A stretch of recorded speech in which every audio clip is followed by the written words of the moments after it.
This is a U.S. warship, and its focus for the world's attention this morning because the aircraft carrier USS Gerald Ford drug traffickers. But it's naturally being met with a lot of resistance and some strong response from Venezuela. What are you seeing?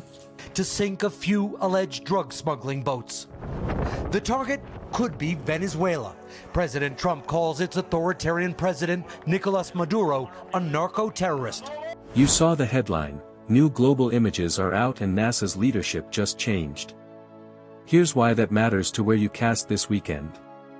If you've been chasing fish by reading only the surface, wind, birds, tide, you're missing the bigger map. Think of these satellite views as the weather report for fish highways. Stick with me. I'll show you how to use large-scale temperature breaks and current lines, exactly the kind of data behind these new images, to pick a launch spot with confidence. One screen, one clue, fewer empty drifts. Let's dive in. Before we move on, I'd like to ask you a small favor. If you appreciate this content, please take a second to like this video and subscribe to the channel. Over 98% of you watch the videos without subscribing. It costs you nothing, but it makes a huge difference to us. So, did you click the subscribe button? Great! Thank you so much. Now, back to the video. You scan the bay. Birds dip. Slicks shine. The surface looks right, but the bite is flat. Yesterday, the stack was 20 miles out. You didn't miss the fish, you missed the...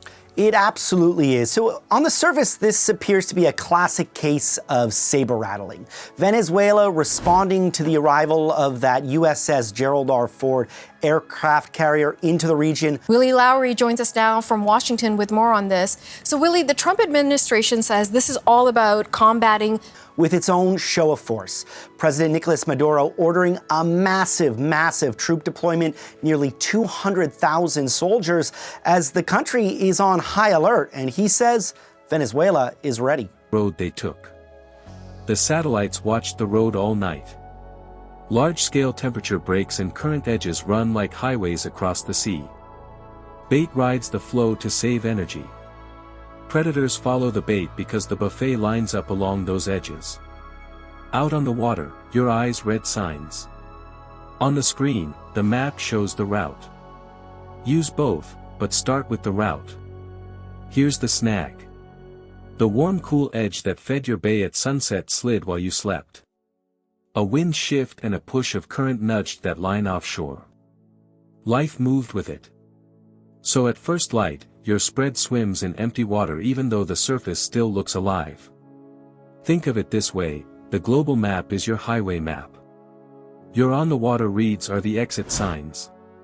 Exit signs help only if you're on the right road. The trick is to get on the road first. Why do edges win? Gradients, the quick shift in temperature, create skinny zones where plankton gathers. Chlorophyll fronts mark that food. Current convergence lines tighten it up. Plankton stacks, bait piles into feed, and gamefish stack on the bait. It's a chain. A narrow 1 to 2 degree break that hugs a seam often beats a big warm bowl with no edge. The edge is the event. Average water is background. Remote sensing pulls out the stuff you can't see from the dock, eddies that spin, thin filaments that peel off, river plumes that bend a path days ahead of your launch. Those shapes set where fish land. Do this before you hitch the trailer. Open a global SST layer and an altimetry view. Scan for the tightest gradient in your range. Drop a mark on the cleanest line. Pick the launch that cuts the least dead water. Fuel for that route. Start with the front, not the dock. One screen. One clue. Fewer empty drifts. Next up, let's make those edges sharper and talk about what new eyes in space, and a leadership change, mean for your data stream. If the front is your clue, you want that line crisp, daily. It's the latest move in an increasingly aggressive posture that the White House is taking towards the Venezuelan regime. The Pentagon today announced the USS Gerald Ford arrived in the Latin American region, part of President Trump's war on drug cartels. Is sailing with 3 more warships and dozens of warplanes closer to within striking distance of Venezuela. More data sounds great, but you care about what lands on your phone. Anglers worry about paywalls, odd file types, or delays when policies change. That's fair. The trick is to know what you actually use. You don't pull raw satellite strips on deck. You use composites, model blends, and overlays that turn raw scans into clean edges and arrows. Those tools sit downstream of the spacecraft and handle format changes for you. Here's where the upgrade helps you. When one feed hits cloud, a second set of eyes fills in the gap. Blend stack passes so the contour of a 1 to 2 degree break stays tight and the current line stays visible. You get fewer jagged holes in the map, more continuous edges, and a cleaner route to mark. Say yesterday's view was a wash of cloud over your target zone. With another constellation in the mix, today's board still shows the front, so you keep the track you drew instead of guessing. That keeps fuel and daylight on your side. Now about leadership shifts. Big agencies review priorities when the nameplate changes, but long-running Earth-observing work tends to carry on through those cycles. Continuity rules the pipeline because shipping daily maps to farms, ships, and weather desks depends on it. That said, you hedge the small bumps. Do this. Bookmark more than one source. Set simple alerts for front motion in your range. Cross-check your edge the night before and again at launch. If one site lags, the other fills in and you still roll on plan. Your upgrade is steadier, sharper edges with fewer blind spots. Headlines come and go. Redundancy keeps your route clear. You now have the highway map and a steadier signal, time to act on it every time you gear up. Fish follow edges. Satellites draw the lines. Use the big map first, then read the surface when you're out on the water. Start with the highway, then watch the exit signs. That's the trick. Before your next run, open a global SST and current front layer. Find one tight edge in range. Drop a mark. Plan your first drift right on that seam. You'll save fuel and time, and your spread will swim where life stacks. If this helped, subscribe and come back for more trips and tips. We'll keep turning space data into clean, simple moves you can run from dock to drift. In range. Drop a mark. First drift right on that seam. And your spread will swim where life stacks. If this helped, for more trips and tips. Turning space data into clean, simple moves. Drift.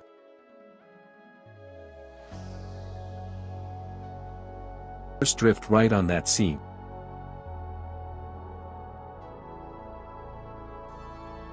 For more trips and tips.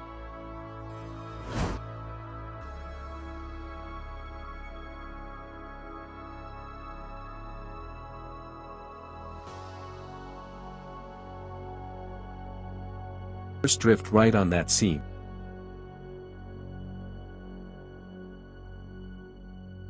For more trips and tips.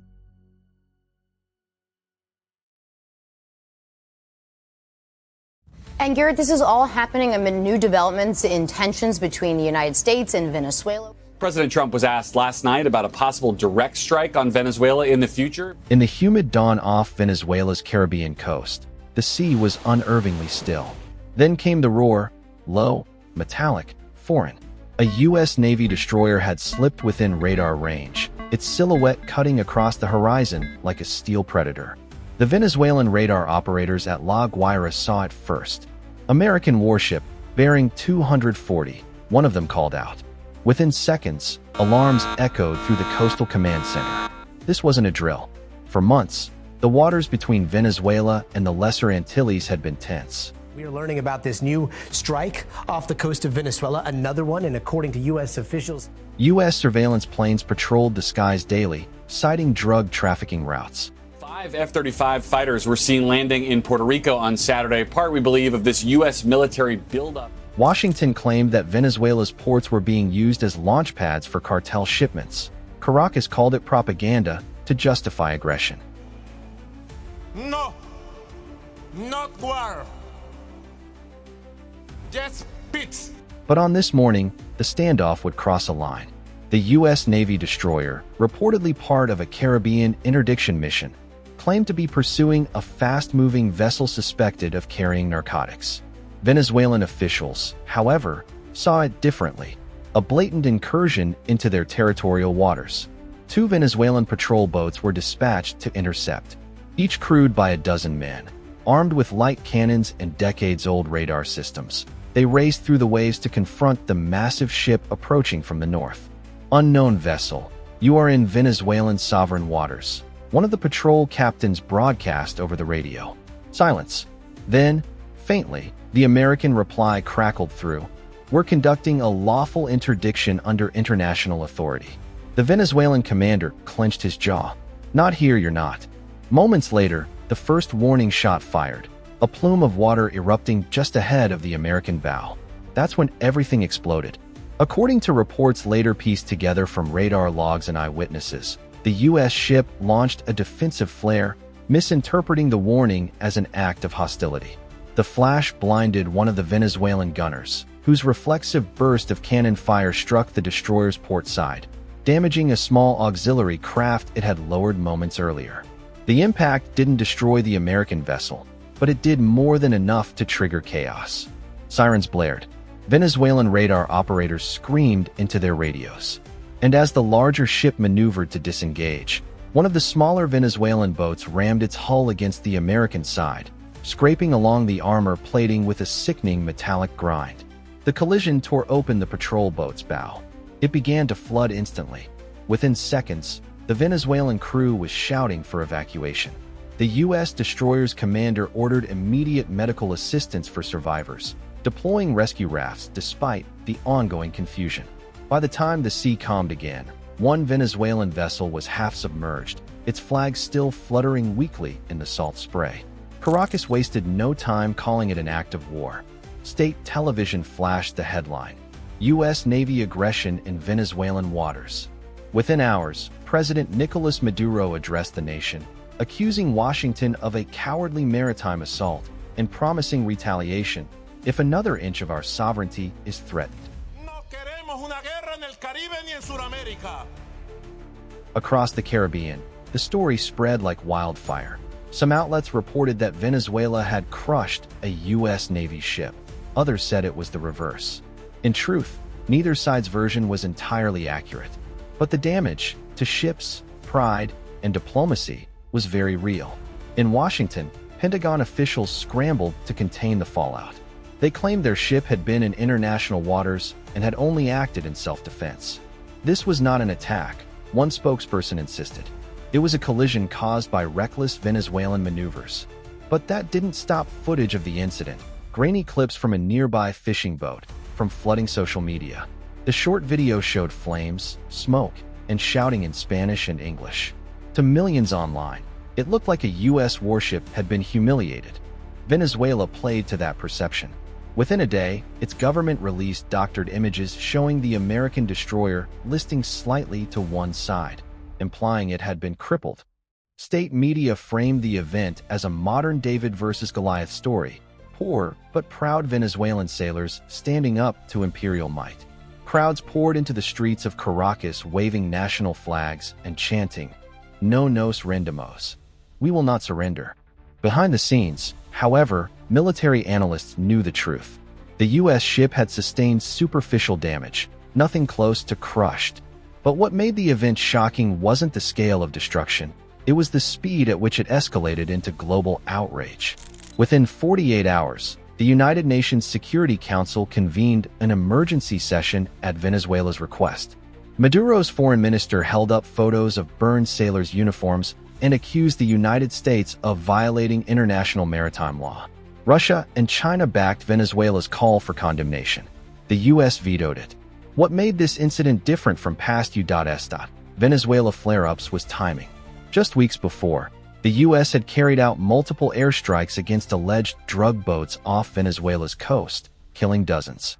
The U.S. has struck another ship there right off of the Venezuelan coast. Washington justified those attacks as anti-narcotics operations, but the Venezuelan government claimed the dead were innocent fishermen, not traffickers. International observers were already questioning the legality of those strikes. So when the naval collision happened, it fit perfectly into Venezuela's narrative of U.S. aggression. On social media, outrage ignited across Latin America. Hashtags like #HandsOffVenezuela and #AmericanPirates trended for days. Even some countries traditionally aligned with the U.S. urged restraint. Colombia's foreign minister called it a dangerous precedent. The Caribbean community, CARICOM, demanded clarity and accountability. The incident had transformed a routine patrol into a geopolitical flashpoint. Inside Venezuela, the government capitalized on the anger.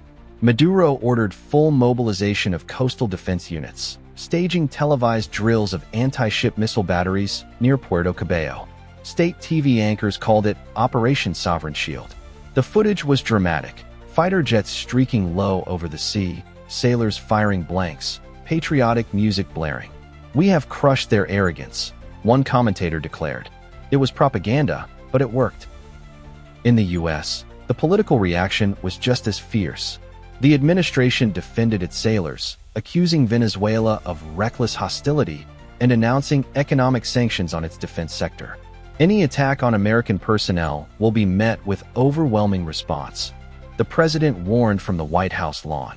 The Pentagon quietly reinforced its presence in the region, dispatching another destroyer and an electronic surveillance plane to the Caribbean. The message was clear: the U.S. wasn't backing down. Yet privately, both sides seemed terrified of where this could lead. Military advisors from neutral countries began shuttling messages between Caracas and Washington, urging restraint.